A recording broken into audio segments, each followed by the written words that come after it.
একদিন নবীজি সাল্লাল্লাহু আলাইহি সাল্লাম কবরের পাশ দিয়ে যাচ্ছিলেন। নবীজি সাল্লাল্লাহু আলাইহি সাল্লাম অনেকগুলো কবর দেখে খুশি হলেন। শেষমেশ একটা কবরের সামনে গেলেন। ওনার চেহারা মুবারক ঘাম দেখা দিল। তিনি অস্থির হয়ে পড়লেন। দুশ্চিন্তায় চেহারা কালো হয়ে উঠল।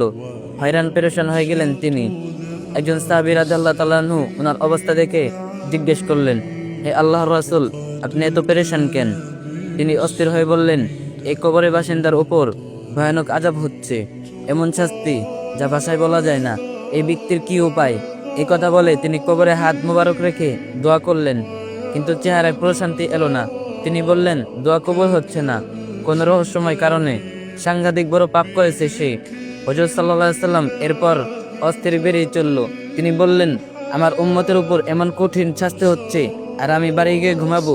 তিনি একজন সাথীকে ডেকে বললেন, যাও মদিনার বাজারে গিয়ে সেখানে আওয়াজ দিয়ে বলো, যাদের আত্মীয় কবর এখানে রয়েছে তারা যেন নিজ নিজ আত্মীয়দের কবরের সামনে দাঁড়ায়।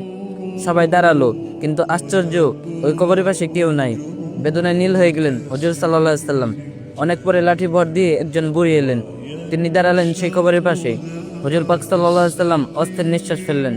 তারপর বৃদ্ধকে জিজ্ঞেস করলেন, এটা কার কবর? বৃদ্ধ উত্তরে বললেন, আমার ছেলের কবর। হুজুর পাক সাল্লাল্লাহু আলাইহি সাল্লাম বললেন, আপনার ছেলের কবরে ভয়ানক শাস্তি হচ্ছে। ইয়া রাসূলুল্লাহ, এটা কি সত্যি? রাসূলুল্লাহ সাল্লাল্লাহু আলাইহি সাল্লাম বললেন, হ্যাঁ সত্যি। বৃদ্ধ উত্তরে বললেন, শুনে আমি খুব খুশি হলাম। রাসূলুল্লাহ সাল্লাল্লাহু আলাইহি সাল্লাম এবং উপস্থিত সবাই খুব অবাক হলেন।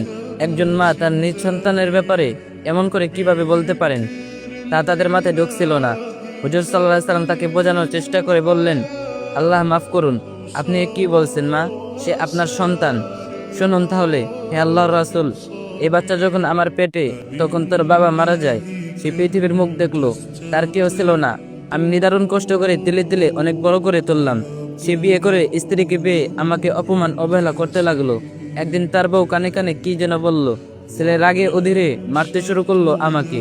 ক্ষতবিক্ষত হয়ে গেলাম, আমি জ্ঞান হারালাম।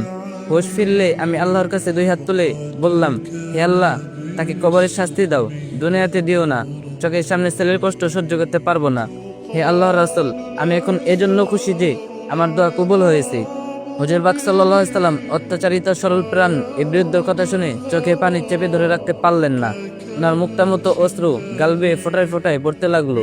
খানিকক্ষণ পর নিজেকে সামলে নিয়ে বললেন, হে বৃদ্ধ মা, তুমি তোমার ছেলেকে ক্ষমা করো, সে ভয়াবহ শাস্তি পাচ্ছে। বৃদ্ধ বললেন, হে আল্লাহর রাসূল, অন্য কিছু বলুন, ছেলেকে ক্ষমা করব না আমি। নিরুপায় হয়ে হুজুর পাক সাল্লাল্লাহু আলাইহি সাল্লাম আকাশের দিকে মুখ তুললেন। কাতর স্বরে বললেন, হে আল্লাহ, এই বৃদ্ধকে কবরের শাস্তি দেখাও। এরপর ঘটে গেল এক আশ্চর্য ঘটনা। বৃদ্ধ চোখ বিস্ফোরিত হলো। সে প্রাণ ফাটা চিৎকার করে বেহুশ হয়ে গেল। খানিকক্ষণ পর জ্ঞান ফিরল বৃদ্ধর। প্রচন্ড জোরে ভোগারোগীর মতো থরথর করে কাঁপছেন তিনি। তিনি বললেন, ও খোদা, কবরের আযাব এমন ভীষণ, এমন ভয়ানক। ছেলের পুরো শরীর থেকে চামড়া উঠিয়ে নেওয়া হয়েছে, তাকে মুগুর পেটা করা হচ্ছে। হে আল্লাহর রাসূল, আমি তাকে ক্ষমা করলাম, আপনি দোয়া করুন, সে যেন মুক্তি পায়। হুজুর পাক সাল্লাল্লাহু আলাইহি সাল্লাম হাত উঠালেন। দোয়া শেষ। ওনার চেহারা উজ্জ্বল। প্রকৃতিতে আকাশে বাতাসে নেমে এলো সুমহান সমাহিত পরিবেশ, গভীর প্রশান্তি। দয়াল নবীর চেহারা মুবারকে চারদিকে শান্তির ছায়া। এজন্য মা বাবাকে কখনো কষ্ট দিবেন না। আর এই ভিডিওটি সকল মুসলিম ভাই বোনদেরকে শেয়ার করে দিবেন, যাতে তারা এই ঘটনাটি জানতে পারে।